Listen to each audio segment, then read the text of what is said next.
Bonjour à toutes, bonjour à tous, bienvenue dans notre émission Jamais trop d'art.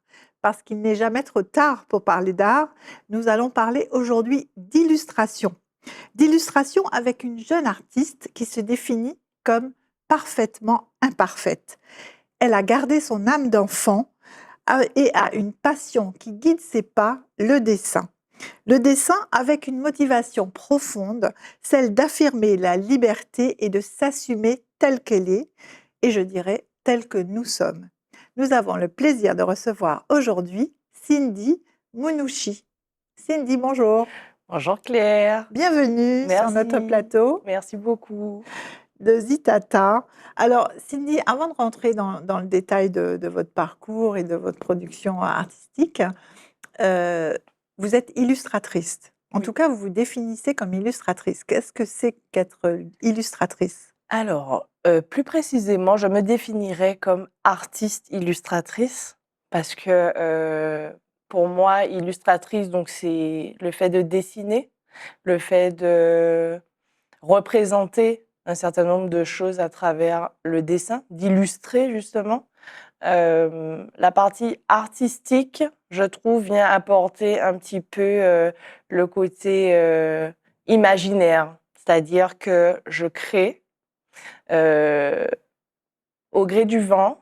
Je n'ai pas de règles en fait lorsque je dessine.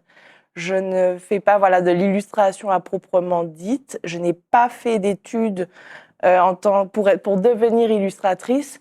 Je dessine vraiment au gré du vent. Parfois, mes dessins, ça ressemble à des personnages de dessins animés complètement fous.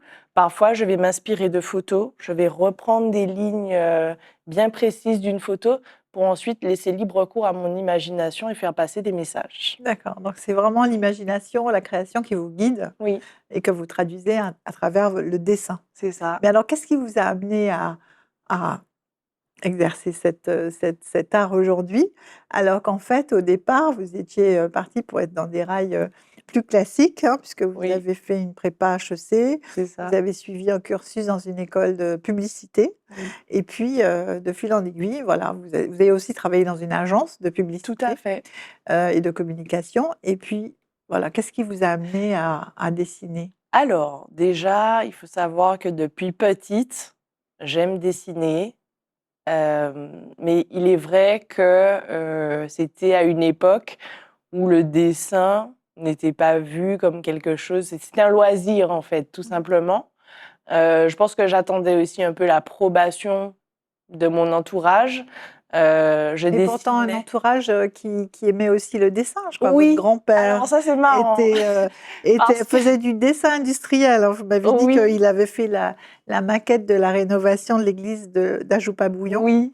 Et votre père aussi, qui hérite de ce don, dessine des portraits au fusain. Exactement. Alors c'est paradoxal parce que d'un côté, en fait, mon grand-père, lorsqu'il dessinait, il dessinait dans le but ça rejoint un peu ce qu'on a dit au début sur l'illustration, il dessinait, il faisait du dessin industriel, donc il avait vraiment les traits précis, c'était mesuré, c'était travaillé, même quand il dessinait des personnages, il y avait des proportions, il y avait tout un travail derrière. Et c'est vrai que, pareil, lorsqu'il a réalisé la maquette, c'était très minutieux. Voilà, c'était un travail plutôt technique. Mhm. Mon père, lui, a hérité du don.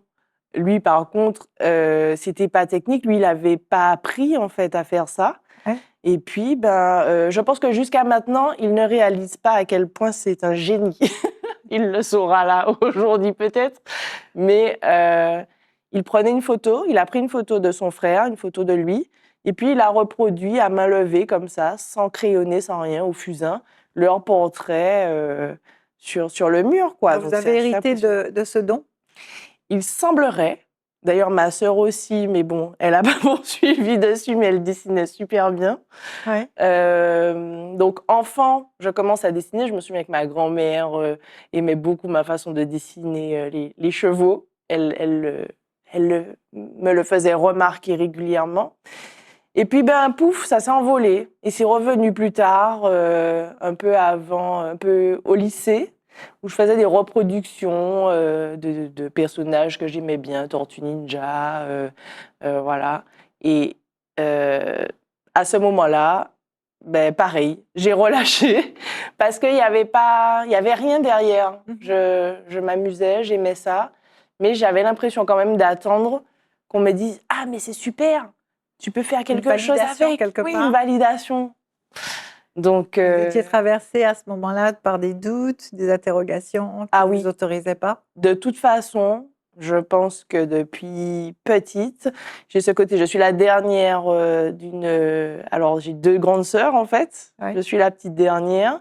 Et j'ai plutôt eu tendance à me recroqueviller, à me laisser impressionner par l'environnement extérieur. En plus, mes sœurs étaient plus douées que moi à l'école. Moi, j'aimais pas trop ça, malheureusement. Mais donc, j'avais ce côté un petit peu, bon, ben moi, qu'est-ce que je fais? Qu'est-ce que je deviens? Voilà, il y a eu ces questions qui sont arrivées assez tôt. Et puis ensuite, ben, il a fallu donc faire un choix d'études. Moi, je voulais plus aller vers une école d'art ou une école de stylisme. Mais bon, pareil, c'était pas un chemin Tout tracé. Voilà, tout tracé, imaginable en vue d'un métier concret qui permet de subvenir à ses besoins. Donc, ben, il a fallu trouver des compromis. D'accord. Alors, vous avez créé cet univers qui vous caractérise aujourd'hui. Oui. Un univers qui marie légèreté, finesse et qui est en même temps ancré dans le jeu, où l'émotion est très présente. Oui.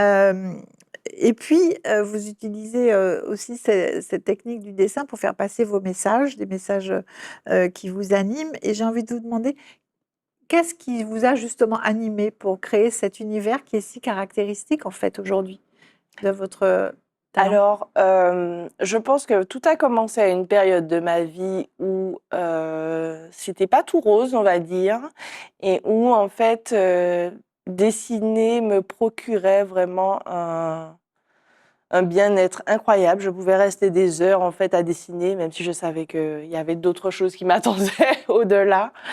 Et j'ai commencé vraiment à dessiner des femmes, les corps, les courbes, des femmes différentes, un côté un peu atypique, un peu farfelu, et puis un dessin entre enfantin et un peu plus adulte, avec des seins, des corps nus, des choses comme ça. C'était vraiment pour moi un exutoire, un moment fun, en fait, de l'éclat total. Quel message vous vouliez passer? Et en fait, au départ, j'avais pas encore de message. Le message, il est venu au fil du temps. J'ai réalisé, en fait, que ce que je faisais passer à travers ces illustrations, c'était surtout cette notion de liberté. Ouais. Cette notion de liberté, je pense que je suis arrivée dans cette vie avec une quête de liberté, et notamment de liberté féminine, parce que y a toujours, je pense, ce doute. Ces femmes qui doutent, ces femmes qui n'osent pas. Et en quelque sorte, je pense qu'à travers ces illustrations, tout d'abord, je m'adressais à moi-même pour pouvoir m'aider à sortir la tête de l'eau et à continuer à avancer, à grimper, à prendre de la hauteur sur ce que je vivais, quoi. Et alors, vous avez créé cet univers que vous appelez Did You Love? Oui. Did You Love, donc on me surnomme Didi depuis que je suis petite. J'ai fait un petit jeu de mots, donc Didi, avec du love. Et en fait, il y a cette question derrière. Did you love? Est-ce que tu as aimé? Ouais. Parce que une fois, j'avais vu une affiche avec une petite fille qui souriait et qui disait Did you smile today? Et quand on se sent pas bien et qu'on voit ça, on ne peut que sourire, en fait. Voilà. Et donc, j'ai fait un peu ce jeu de mots pour inviter à l'interrogation et à se... Inviter à l'amour? Inviter à l'amour, inviter aussi en fait, à être dans le moment présent, à regarder ce qu'il y a autour de nous, à prendre du recul et à se dire, ben oui, aujourd'hui, j'ai aimé cet échange avec Claire. Aujourd'hui, j'ai aimé regarder mon enfant rire. Enfin, voilà, ce sont toutes ces choses. Alors, vous jouez dans cet univers avec des formes, des signes, des symboles, Oui. pour dire les choses du cœur.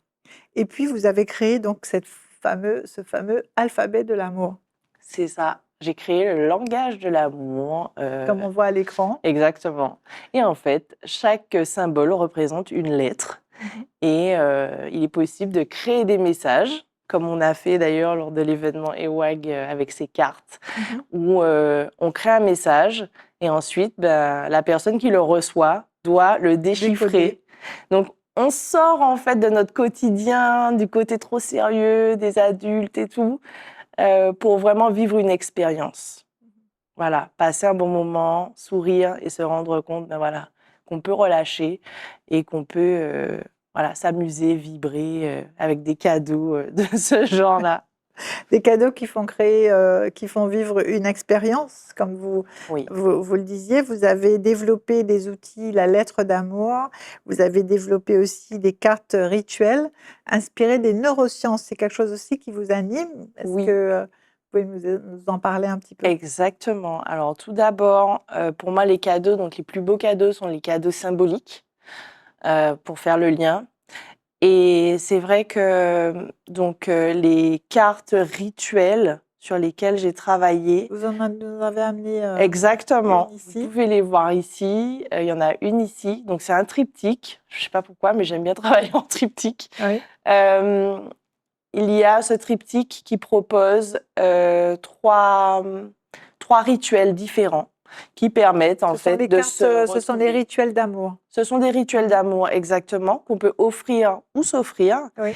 Et en fait, ces cartes, je les ai travaillées avec des neurosciences, parce que c'est quelque chose qui me passionne depuis un moment. Et il est vrai que lorsqu'un message est travaillé, est répété, eh ben, il est ancré. Mhm. Et forcément, il y a du résultat. Tout comme des injonctions qu'on peut nous donner, soit depuis l'enfance, soit en tant que femme. Mhm. On peut s'en débarrasser, les contrer avec des messages différents, reprogrammer notre cerveau pour avoir une autre vision de nous-mêmes et une autre vision de la vie. Mhm.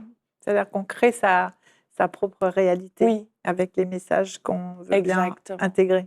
Oui, C'est ça? c'est ça. Et alors donc, euh, après ces supports et ces cartes d'amour, Oui, la femme est toujours au centre. Et vous avez parlé tout à l'heure de la première série de femmes que vous avez fait, les yeux ronds. oui, C'était un peu des yeux dans le vide. exactement. On le voit ici, ce sont des yeux un peu dans le vide. Alors, pour être totalement transparente, je vous donne mon petit secret, c'est qu'au tout début, en plus, je me suis dit, comment je vais faire les yeux? J'ai pas envie de faire des yeux réalistes. Je sais pas forcément bien les dessiner. Et puis, je suis arrivée à ces yeux ronds. Mais en fait, ils sont pas anodins. C'est une période où, voilà, on est les yeux dans le vide, on cherche à l'aveugle, à tâtons. Et puis finalement, on voit l'univers qui évolue, donc Oui. ce multivers qui se crée, parce que finalement, rien n'est figé, on n'est pas une seule personne, voilà, on traverse et ce multivers, donc je me suis inspirée donc de Marvel, de l'univers Marvel, parce que ça aussi c'est quelque chose qui me parle beaucoup. Je trouve aussi beaucoup de messages à travers ces films qui me parlent, qui me touchent. Mhm. Et voilà, en gros, on peut être qui on veut, quand on veut. Rien n'est figé, quel que soit l'âge, quel que soit l'endroit où on se situe. Pour moi, on peut évoluer. Donc voilà, c'était un point de départ, C'est un les yeux point de ronds. départ qui a évolué ensuite sur la série de femmes Oui, qu'on connaît aujourd'hui. exactement. Alors, il y a eu plusieurs étapes structurantes pour vous hein, dans votre parcours. D'abord, vos enfants Oui, qui qui- vous aident en fait à créer. exactement. Vos deux garçons. Mon fils, voilà, deux garçons. Mon fils, le premier qui a 12 ans et qui, en fait, quand il est arrivé, quand il est né, arrivé vers 2-3 ans, le dessin, ça a été sa passion. Alors que je ne l'ai pas forcément initié et je ne dessinais pas forcément énormément à cette période-là. Mais lui, en fait, il faisait déjà des choses incroyables. Et c'est là que ça m'a relancée, C'est que ça. ça m'a réconciliée, ramenée au dessin et que je me suis plus arrêtée, en fait. Donc, Vous avez continué. Alors, en 2003, vous faites une résidence à la station culturelle à Fort-de-France et ça a été aussi un moment décisif pour vous. oui, donc 2023, du coup, cette première résidence à la station culturelle 1-9, donc à l'époque, les deux étaient ensemble. C'est une personne à l'époque avec qui j'échange, un artiste avec qui j'échange et qui me dit, voilà, il y a cette opportunité, Je te recommande, je te propose d'y aller, tout en sachant que j'étais un peu frileuse, que j'avais peur, que j'avais des doutes, que je me considérais tout simplement pas comme une artiste. Donc, je me dis, bon, ben, visiblement, il n'y a rien à perdre. C'est détendu. Je commence un petit peu à connaître les personnes des lieux qui sont très chaleureuses, très accueillantes. Et je me dis, pourquoi pas? Il s'agit simplement de se rendre sur place, de travailler pendant un temps donné et ensuite d'exposer. C'est ça, et c'était votre première exposition? Exactement. Vous avez fait donc ce fameux triptyque qu'on voit à l'écran, l'Overthink. Oui, c'est ça. Et bien justement, ça reflète exactement mon état d'esprit à ce moment-là, où je réfléchissais trop. C'est vraiment, donc il y a un jeu de mots encore une fois, l'overthink, donc overthink, trop penser, et en même temps toujours ajouter cette notion d'amour, cette douceur qu'on doit s'apporter, parce que ben, on est notre vaisseau, on se doit beaucoup d'amour, on se doit, même quand on ne réussit pas, même quand on ne fait pas bien les choses. Pour moi, on ne doit pas, en fait, s'infliger, voilà, se corriger, être trop dur avec soi. Et donc, ici, je parle donc du fait de trop penser. Et à chaque fois, on voit marquer un temps d'arrêt. On voit un petit peu la réponse à trop penser, justement. C'est ça, vous donnez toujours le message qui va avec. Oui. Et donc, dans cette production, cette création, vous l'avez fait sous forme de magazine, de couverture de magazine. Pourquoi? Oui, je pense que déjà, c'était une sorte de projection parce que mes messages, j'ai vraiment envie qu'ils aillent loin. J'ai vraiment envie de les porter le plus loin possible. Je pense que la couverture de magazine, c'est quelque chose que je rêvais de réaliser. C'est très marrant. Vous l'avez fait directement. Voilà, je l'ai fait directement comme ça. Et puis, il y avait aussi ce paradoxe avec le côté... voilà, on consomme des choses, il y a le code barre et tout, mais est-ce qu'on est vraiment imprégné? Est-ce qu'on le fait avec conscience? Donc, et là, il y a un message fort. Je n'aime pas trop les choses qui sont juste jolies et qui n'ont pas de fond, qui n'ont pas de sens. Donc, voilà, il y a plusieurs façons d'aborder cette couverture de magazine. Alors, c'est amusant parce qu'on parlait tout à l'heure de créer sa réalité. Oui. Donc, en créant cette première exposition, cette première création avec ce triptyque, vous le faites sous forme de couverture de magazine en disant « j'aimerais beaucoup faire une couverture de magazine ». Et vous la faites en fait pour de vrai. Oui, exact. Avec le magazine Newa qui vous a confié la réalisation de la couverture. Oui. C'est ça? C'est ça. En 2020. Là, cette année, 2026. Et ce qui est marrant, c'est qu'en 2024, je me retrouve en tant qu'artiste illustratrice, ben, on en a parlé tout à l'heure, à l'intérieur, dans ces pages de magazine. C'est pour ça que j'hésitais, parce que vous avez fait le portrait en 2024. Voilà. Et la couverture en 2026. Couverture en 2026. Une collaboration incroyable avec justement toujours à inviter tout le monde en fait à le lire, parce que pour moi c'est pas juste un magazine. À l'intérieur il y a vraiment des histoires, de l'expérience qui nous enrichit, qui peut faire écho et puis nous permettre toujours d'aller plus loin, d'avancer et voilà. De continuer. Alors il y a un autre tournant important aussi que vous m'avez confié, c'est le programme OSLA. Tout à fait, qui est vraiment un tournant pour moi miraculeux, je dirais. Qu'est-ce que c'est que ce programme? Alors, donc, c'est Marie Osier-Lafontaine qui a créé ce programme pour accompagner des femmes dans, à l'origine, le développement de leur projet professionnel. Donc, elle s'adressait à des entrepreneuses qui souhaitaient vraiment faire ressortir leur identité à travers leur projet.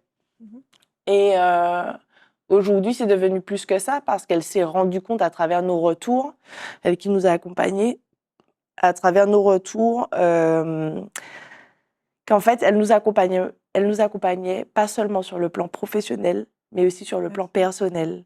Et c'est vraiment à ce moment-là que je suis sortie de ma coquille parce que j'ai rencontré donc Kate Garcia de la boutique Filles du Soleil, avec qui j'ai créé une collaboration. Donc déjà, il y avait ce côté réseau, certes, mais des femmes très sensibles, en fait, Je pense que c'est ce qu'elle attire aussi, Marie, des femmes avec une grande sensibilité et qui ont besoin en fait de beaucoup de douceur, en fait. Beaucoup de douceur, beaucoup de temps, aller à son rythme. Et ça, c'était important pour Alors, moi. vous avez parlé de collaboration avec cette boutique Oui. où vous avez créé des t-shirts. Alors, Le j'avais Tiger mes t-shirts t-shirt. que j'ai créés, celui que je porte Celui que vous notamment. portez, voilà, Exactement. qui représente un tigre, Oui. enfin une femme en forme avec une tête de tigre. Voilà. Alors, ce Je pense qu'on le voit t-shirt, aussi à l'écran. il part, Voilà, il est là. Ouais. Ce t-shirt part d'un t-shirt masculin que j'avais vu avec une tête de tigre et un costume d'homme. Et je me suis dit, mais je veux le même, simplement. Donc, je l'ai réalisé. Et j'ai réalisé qu'en le créant, ben, en fait, il m'apportait plus que ça. C'était vraiment ce côté force, challengeant. Je suis capable. Je suis capable aussi. Je suis très douce, mais je suis aussi, voilà, je peux foncer dans le tas. Voilà, défendre mes intérêts et aller de l'avant. Et il est vrai que lorsque j'ai commencé à le commercialiser, les femmes, ben, elles ont ressenti sans que j'ai à le dire ces choses-là. Et cette énergie que vous aviez mis dans la création de t-shirt. Oui, et elle me disait, ben voilà, il y en a une entre autres qui m'a dit, je le porte, aujourd'hui je le porte parce que j'ai quelque chose de difficile à surmonter, j'ai quelque chose à faire qui est très important pour moi. Et donc c'est ce que je fais aujourd'hui aussi, c'est mon message aussi, avec ce grand défi aujourd'hui. Et en fait, avec Filles du Soleil, ce qu'on a fait, c'est qu'on a combiné, comme aujourd'hui d'ailleurs, parce que c'est une jupe de chez elle, et les boucles d'oreilles aussi, on a combiné nos univers. Moi qui ai un style plus décalé, plus tranché, c'était pouvoir faire correspondre nos pièces autour d'un même message, qui est vraiment d'être soi-même, d'inviter les femmes à être elles-mêmes, à assumer en fait, tout simplement. Parce que c'est ce qu'elle propose aussi aux femmes dans cette boutique. Donc, c'est vraiment votre message principal. Oui. Alors, il y a eu plusieurs collaborations. On va s'arrêter sur l'une d'entre elles qui habille l'association Amazon. Exactement. Où là aussi, vous avez créé des t-shirts un peu spécifiques. Oui. Qui donnent le message. Je pense qu'on les voit à l'écran. Exactement. Et ce t-shirt, donc, on m'a demandé de créer ce t-shirt, mais en mettant en avant les gestes importants à rappeler à tous, d'ailleurs, parce que les femmes, certes, sont directement impactées, mais les hommes aussi qui peuvent les accompagner. Et donc, au recto, c'est deux seins, mais qui forment des univers, parce que justement, j'aime bien travailler avec ces petits symboles et tout. Ces univers dont on doit prendre soin, en fait. Et au verso, on retrouve une to-do list, une checklist, voilà, disant, ben ouais, c'est fait, j'ai fait ça. Et il est au verso, pourquoi ? Pour que les autres aussi puissent aider, recevoir le message, aider, le transmettre et être là en support, en rappel. Donc, dans toutes vos créations, il y a toujours des messages qui accompagnent ou qui... Toujours. Et qui peuvent toucher, en fait, pas seulement les femmes, parce que pour moi, hommes et femmes doivent vivre en osmose si on veut qu'ils soient tous plus forts. Voilà. Donc, pour moi, c'est très important que ça parle à tout le monde. Alors, il y a aussi une autre forme de création que vous avez fait, puisque vous avez illustré aussi des histoires pour enfants. Exactement. Avec le magazine Yécric. Tout à fait. Et Yécric, donc, c'était pouvoir apporter un nouveau style d'illustration.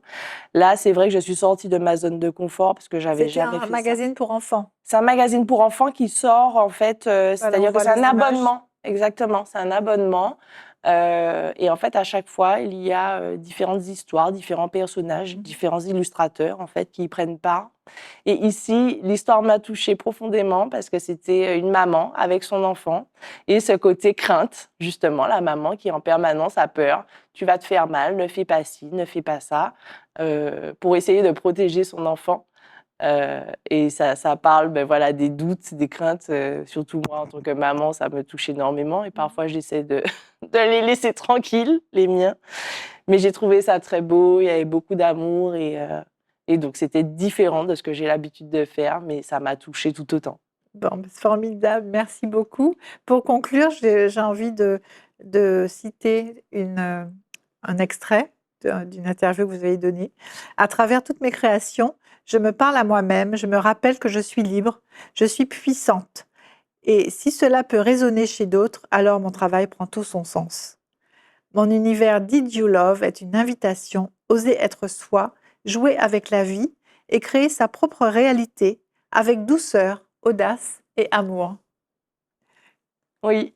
Vous vous reconnaissez bien? Ça, c'est vraiment moi, cet équilibre, en fait. Cet équilibre entre être soi, ne pas avoir peur, en fait, un peu de déranger ou de ne pas forcément plaire, mais tout en douceur, tout en amour, en fait.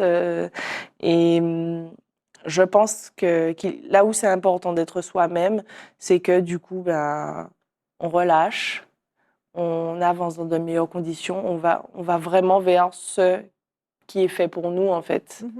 Donc, voilà. Et si, en fait, à l'époque déjà, quand moi, j'avais besoin justement de cette aide, de ce réconfort, là où je l'ai trouvé, parce qu'il y a déjà des femmes extraordinaires qui font déjà ce travail de diffuser des messages et de montrer leur parcours, j'ai pu me raccrocher à ça.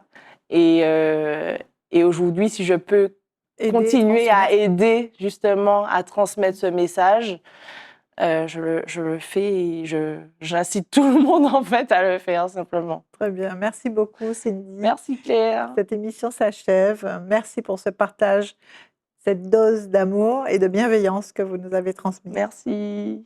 Merci chers téléspectateurs de nous avoir suivis. Je vous donne rendez-vous pour un prochain épisode de Jamais trop d'art pour découvrir un nouvel artiste et son univers. À bientôt.